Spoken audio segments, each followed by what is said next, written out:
chapter 5. As you guys may remember, last week we read how Esther, who had already become the queen, asked Mordecai to send a message to all the Yahudim in order for them to fast for 3 days so that they could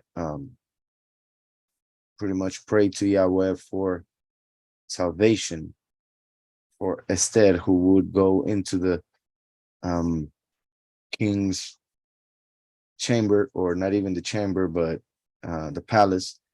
And if she did that without being called, she could be killed. So she asked for that, which represents how, well, before that, remember that the message was sent on the 13th of Nisan. And then we see right after that that Mordecai is finds out about it and goes to Esther to tell her about it, but she didn't know. And that's when she says to fast for 3 days.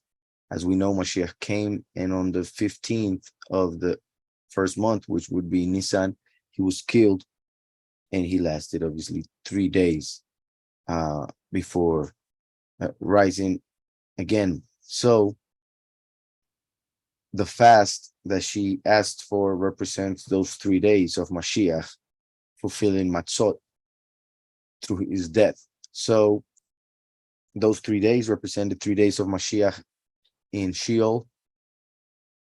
And the prayer for Esther pretty much represents the prayer for the congregation of the chosen few to be saved, so that she can enter before the presence of the king, just like Esther in this book is doing by entering the presence of Ahashverosh. Remember that Ahashverosh, the king, represents Mashiach, Yahushua. Esther represents the congregation, the chosen few. Mordecai represents the second manifestation of Yahweh on this earth as the last, for Yahushua is the first, and then the witness like Moshe is the last. Yahweh said, I am the first and I am the last. So he's manifested here in this book through Ahashverosh and through Mordecai as first and last. Esther is the congregation. Vashti is the whore of Babylon. Haman is the enemy. It's pretty much a representation of the false Messiah. And that is if we are to take the other two that we saw who were conspiring against the king as the two beasts of Revelation 13.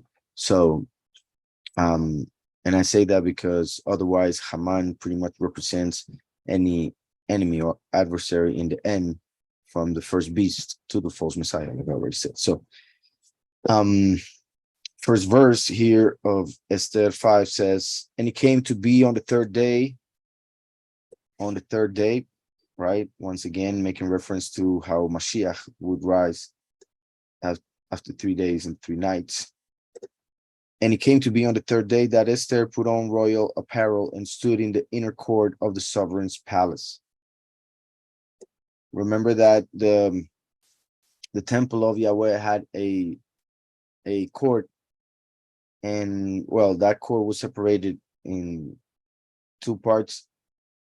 But even more than that, eventually with the second temple, Herod the Great built a outer court for Gentiles to be able to have the illusion that they were entering the temple. So here we see that she goes into the inner court, which is pretty much like representing the congregation entering the actual temple, the presence of the Most High. And it came to be on the third body can see Yahweh and continue to live, right? In the sense of no human in the flesh would be able to catch a glimpse of the Most High without pretty much disappearing because of the flesh. That's why flesh and blood will not inherit the kingdom. We needed a transfusion pretty much into Mashiach's bloodline through his death and our faith in it and his resurrection, of course. So Here we see that it says, and it came to be on the third day, just like we needed 3 days for Mashiach to die and resurrect, as well as the fact that when we enter the day of Yahweh, which is the Shabbat, the millennium, that is pretty much the third day from when Mashiach came. For already 2 days have passed, 2,000 years. By that time, within the day of Yahweh, we would be already on the third. That Esther put on royal apparel. That is like the congregation being transformed into the new bodies. And stood in the inner court. So now, after the chosen few are transformed, they are able to enter into the inner court. So, as I was saying, and it came to be on the third day that Esther put on royal apparel. That represents how through the 3 days of Mashiach in Sheol, we would be able to receive the transformation of the body as she is put on royal apparel and stood in the inner court. The chosen few will be able to enter the presence of the Most High by being transformed during the harvest of the seventh trumpet. And that is the moment that we see in Revelation 15, when the chosen few will be over the firmament singing the song of Moshe and the Lamb. So it says that stood in the inner court of the sovereign's palace in front of the sovereign's house, while the sovereign sat on his royal throne in the royal house opposite the entrance of the house. And it came to be when the sovereign saw sovereigness Esther standing in the court, that she found favor in his eyes. So this is important because otherwise she would be already, sentenced to death. So here's verse 2. It says that Esther, the queen, stood and found favor in his eyes. Found favor. Chen. As I always mentioned, that is the word that, represents favor, means favor, but if we write it, with the other order, pretty much with the nun in front, it becomes the name Noach. So it connects with the end times, for Yahweh said that the coming of the Son of Man would be like the days of Noah. So she found favor in his eyes. And the sovereign held out to Esther the golden scepter, which was in his hand. And Esther went near and touched the top of the scepter. So, as I was saying, no one can see Yahweh and live. That's why here we see the representation, both of the fact that if she went into the court without being called, she would be killed for that action. That's why she asked for the whole nation of the Yahudim to fast for 3 days. And not only that, now she goes into the chamber, but after getting dressed differently, that represents being transformed into the new bodies and going into his presence and finding favor in his eyes, so that he gives us eternal life from then on. And the sovereign held out to Esther the golden scepter, which was in his hand, which is pretty much a representation also of giving her authority, as we see in Revelation 12, when the witness like Moshe goes into heaven after he resurrects and ascends, that he's given authority. He's called to the throne. I should show it real fast.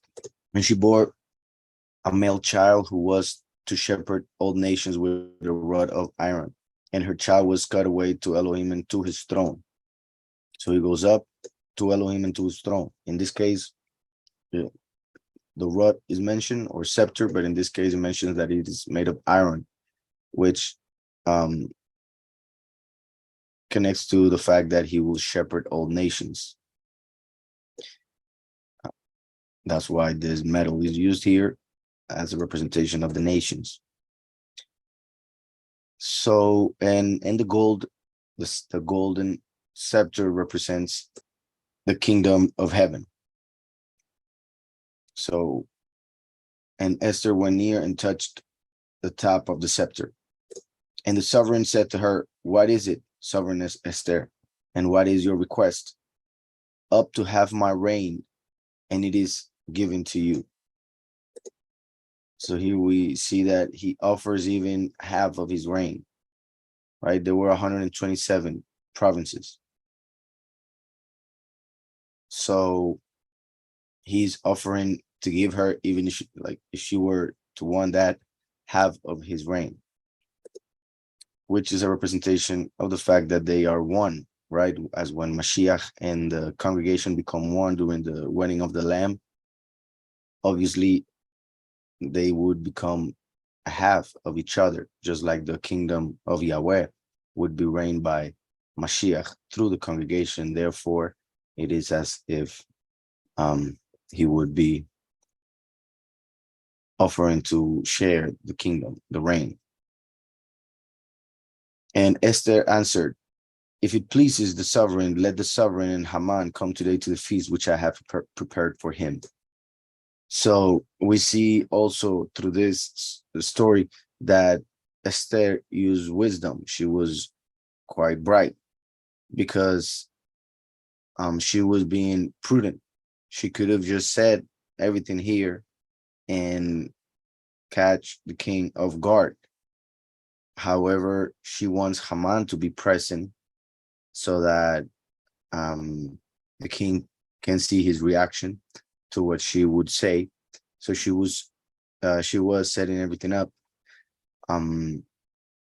Plus, also, obviously, like I said, since she was in danger of being killed for entering the inner court in this matter without being called, she didn't want to bring any negative news or message to the king.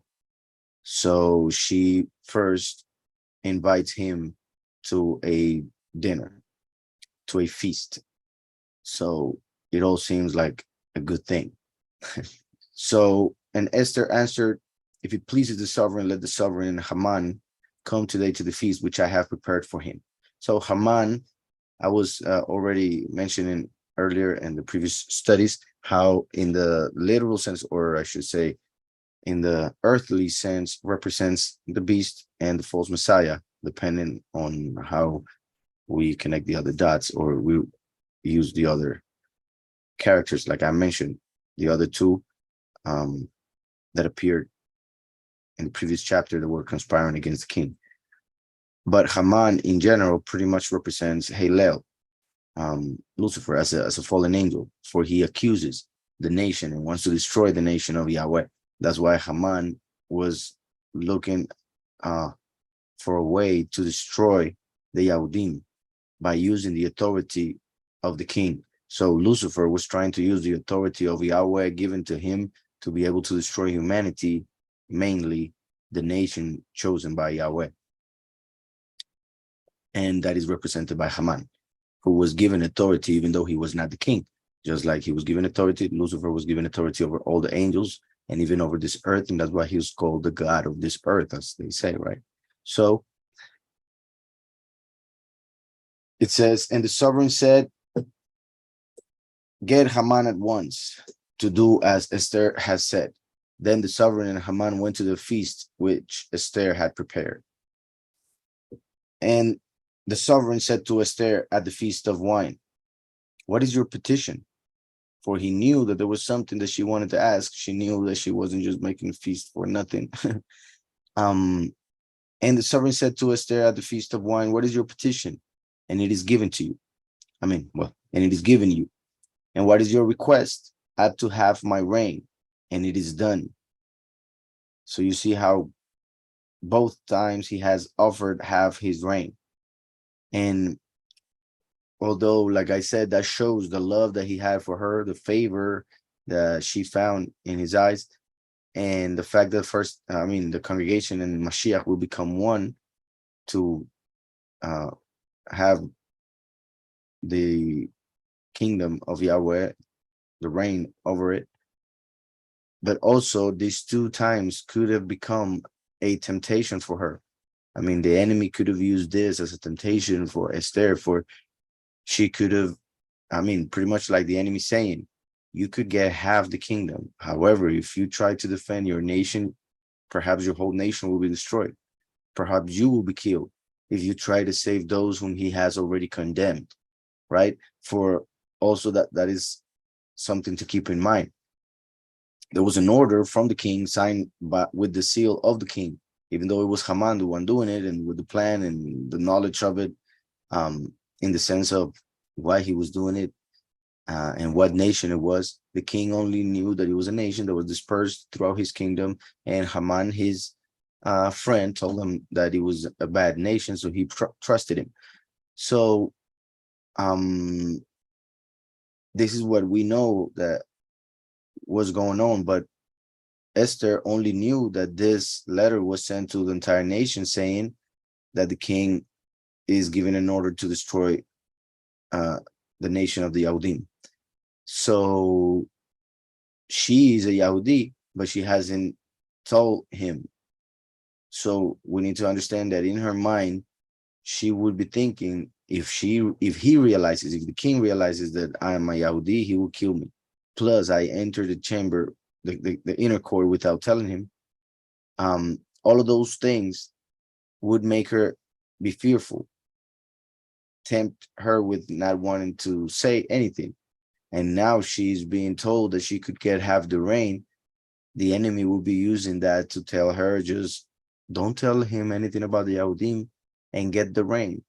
Become the queen of 63 and a half provinces, to put it with a number. But obviously, this was also something that the kings would say to show that they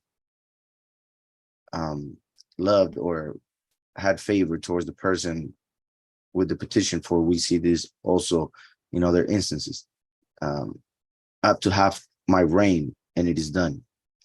And Esther answered and said, my petition and request is this: if I have found favor in the eyes of the sovereign, and if it pleases the sovereign to give my petition and perform my request. So here we think already that she's about to say it. However, I repeat, she's being prudent. And it is like, well, she's doing everything little by little and creating suspense, pretty much. And if it pleases the sovereign to give my petition and perform my request, then let the sovereign and Haman come to the feast which I make for them, and tomorrow I shall do according to the word of the sovereign.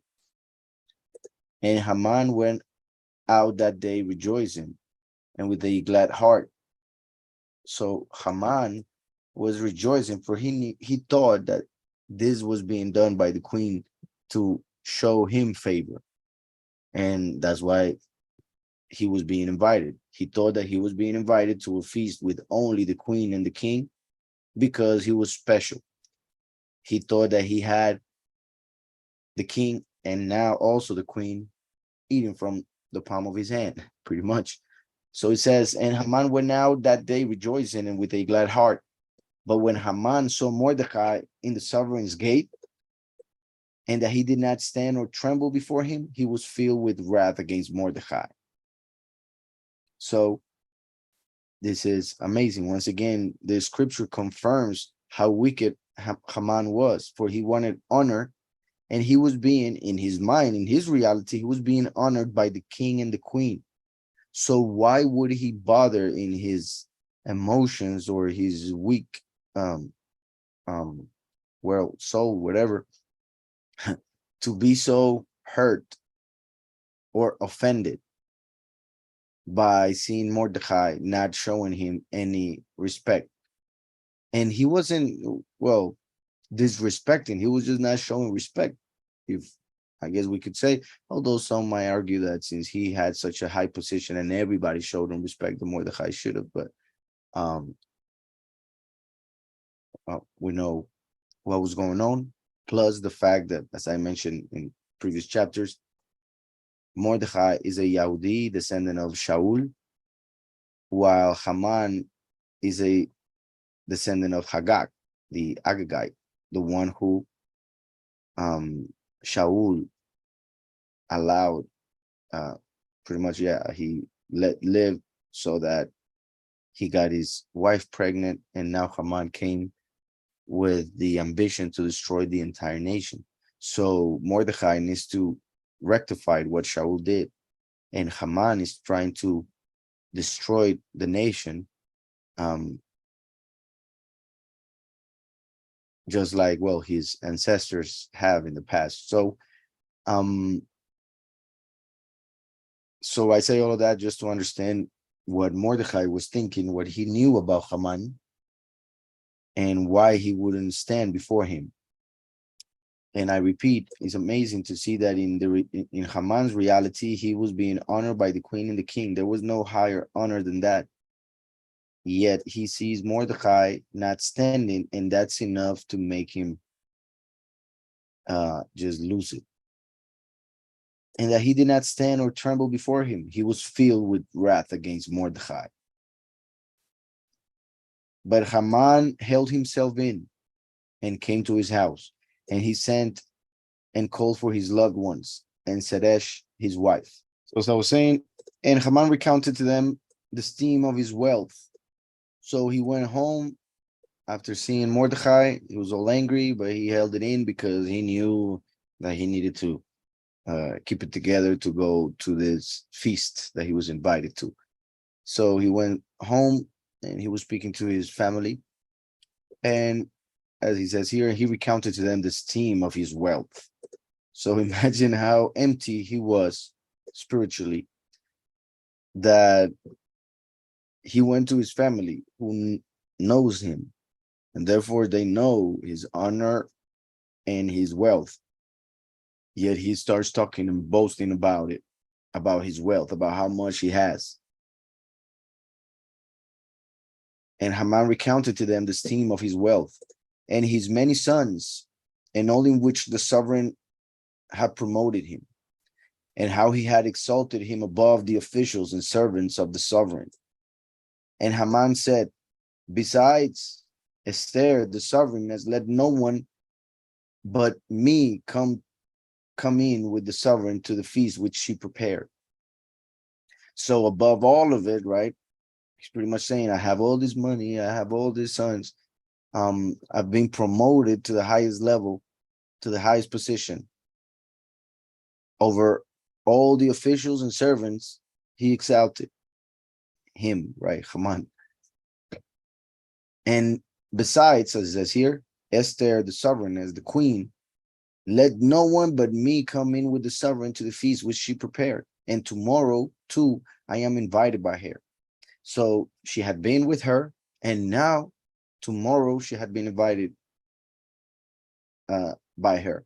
So, and tomorrow, too, I am invited by her along with the sovereign.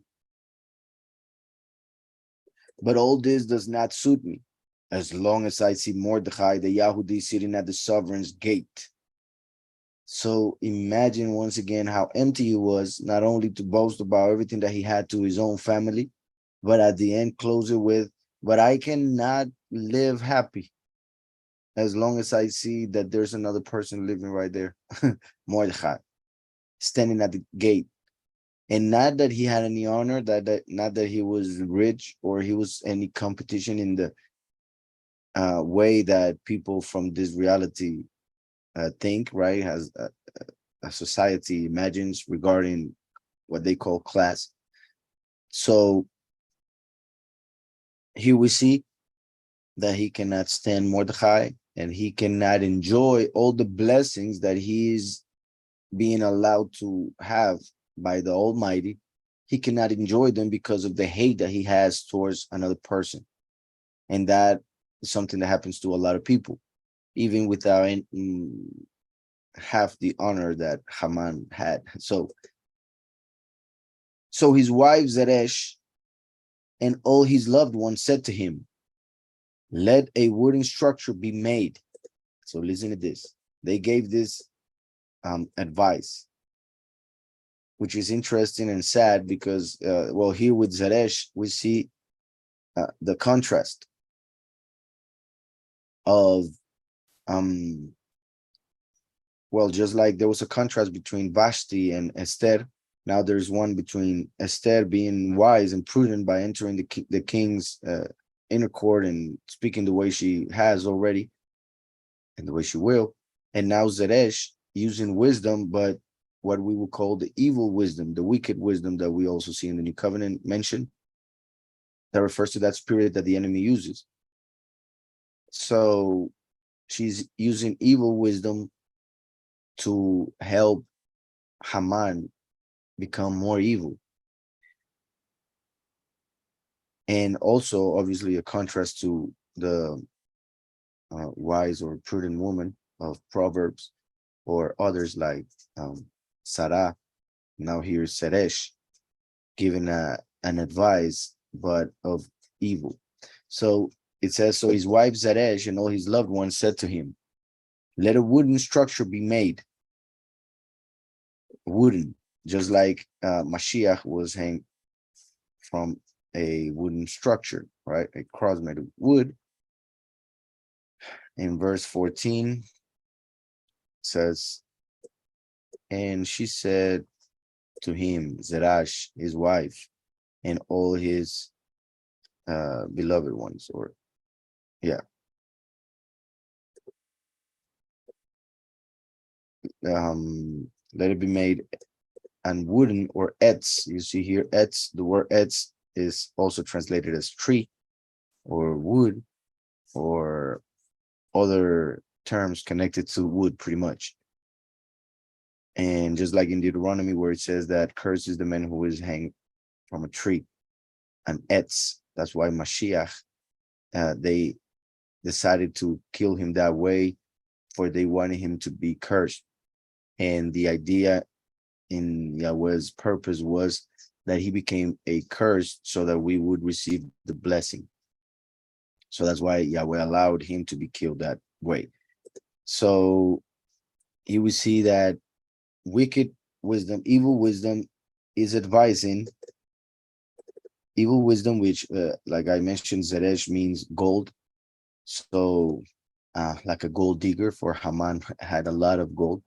And she represents the not only the evil wisdom, but also the riches of this reality, of this world. So gold, pretty much. That's why it is written also that wisdom and knowledge are more valuable than silver and gold.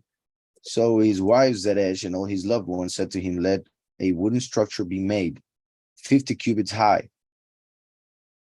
and in the morning speak to the sovereign. 50 cubits high. Just a second. Mishim Amah. 50 cubits high. And in the morning speak to the sovereign that Mordecai be hanged on it, and go with the sovereign to the feast, rejoicing. And the word pleased Haman, and he had the wooden structure made. It is said in Judaism that he made this wooden structure with the wood from his own bed, to show that he couldn't rest until Mordecai was dead. And remember that he had said that he didn't want just to kill Mordecai, he wanted to kill his entire nation. But after days pass and he's invited to this feast, he's so excited that when he sees Mordecai, his excitement goes down all the way. So he just decides to kill him and then the rest of the nation, by the advice of Zeresh, who actually says, you do that in the morning, tell the king to kill Mordecai, he will say yes, and then you'll be able to enjoy completely the feast. So do the wooden structure. He goes and makes it with his own bed, for he couldn't rest until he will be killed. He wanted to represent that. So it also shows how Hillel wanted to kill Mashiach. So that on which he rested, like the throne, the authority, or even the hope that he was going to be able to win, he used it to try and destroy the Messiah and take what is his. Yet Mashiach, through that death, on a wooden structure destroyed Lucifer, his desires and everything that he planned. So here we see this, that is setting everything up for what is coming in the story, which is pretty nice. But like I said, before we close and see if there are questions, the wife using wicked wisdom. So here is a representation of evil wisdom in working together with Hillel, trying to destroy, and in this case, kill the witness, like Moshe, Mikael manifested as a man, kill him, just like they killed Mashiach 2,000 years ago, in order to feel pretty much happy in the feast, and then go and kill the rest of the nation. Just like when they killed the two witnesses, they will say peace and safety, and they will go after the few, the congregation, and then end up killing the many. So pretty much in the same order as we see in this story.